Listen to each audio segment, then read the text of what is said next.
अस्सलाम वालेकुम एंड अस्सलाम वालेकुम। उम्मीद करता हूँ सब खैर खैर से होंगे और अपनी ज़िंदगी को भरपूर इंजॉय कर रहे होंगे। तो आज का जो हमारा मौजू है वो ये है कि इंग्लिश लैंग्वेज को आप लोग जो है वो किस तरह सीख सकते हैं। तो सबसे पहले इंग्लिश लैंग्वेज सीखने के लिए आपको कौन सा फर्स्ट स्टेप करना पड़ेगा। तो पहला स्टेप ये है कि आपने जब आप चाहते हैं अगर कि आप इंग्लिश लैंग्वेज सीखें तो उसके लिए आपको ये करना पड़ेगा कि आपने जो है वो सबसे पहले ये चीज़ करनी पड़ेगी कि आप अपने साथ ये चीज़ देखेंगे कि आप कर सकते हैं। देखिए हमारे बच्चे, बहुत से बच्चे कहते हैं कि वो इंग्लिश सीख नहीं सकते और इंग्लिश काफ़ी मुश्किल है। तो इंग्लिश मुश्किल नहीं है, इंग्लिश काफ़ी आसान है, लेकिन उसके लिए आपको कुछ थोड़ी सी आपको साबित कदमी जो है वो रखना पड़ेगी और अपने आप के अंदर वो कॉन्फिडेंस, वो इत्मीनान लाना चाहिए कि आप कुछ सीखें।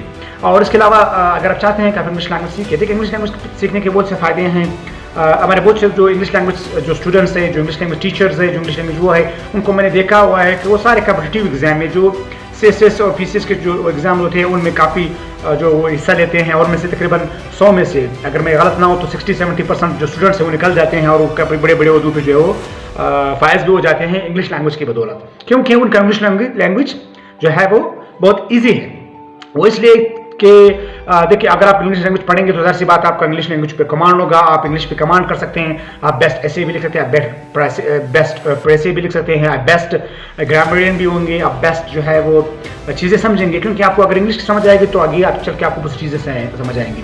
लेकिन मैं आपको आसान सी बात बता दूँ, ये मैंने खुद ऑब्जर्व किया हुआ है। रिसेंटली पिछले जून के लगभग हमारा एक टेस्ट था SBK यूनिवर्सिटी के हवाले से, हमारा जो एजुकेशन डिपार्टमेंट जो पोस्टें हैं टीचिंग की, उसमें से तकरीबन 70% के करीब बच्चे ऐसे थे जिनको सवाल समझ नहीं आ रहा था कि सवाल क्या लिखा गया है और उन्होंने उनका जवाब क्या लिखना है। असल में उन्होंने चीज़ें पढ़ी थी लेकिन उनका इंग्लिश इतना वीक था कि वो इस सवाल को समझ नहीं रहे थे, कि वो उसको जज नहीं कर रहे थे कि सवाल क्या बोल रहा है। तो सबसे मेन चीज़, अगर आपका इंग्लिश स्ट्रॉन्ग होगा तो आपको सवाल जज करने में आसानी आएगी और आप सवाल को जज कर सकेंगे। तो उसके लिए इंग्लिश सीखना इंतहाई ज़रूरी है। तो आप सब जो है वो इंग्लिश सीखें और इंग्लिश पे कॉन्सेंट्रेट करें, क्योंकि हमारे मुल्क में तो जो है वो इंग्लिश जो है वो ऐसी चीज़ है जिसकी बदौलत आप जो बड़े बड़े हमारे जो CSP ऑफिसर्स हैं उनकी इंग्लिश बेस्ट होती है, तो तब वो जाके CSP ऑफिसर्स बनते हैं। तो उसके लिए इंग्लिश का होना बहुत अहम ज़रूरी है।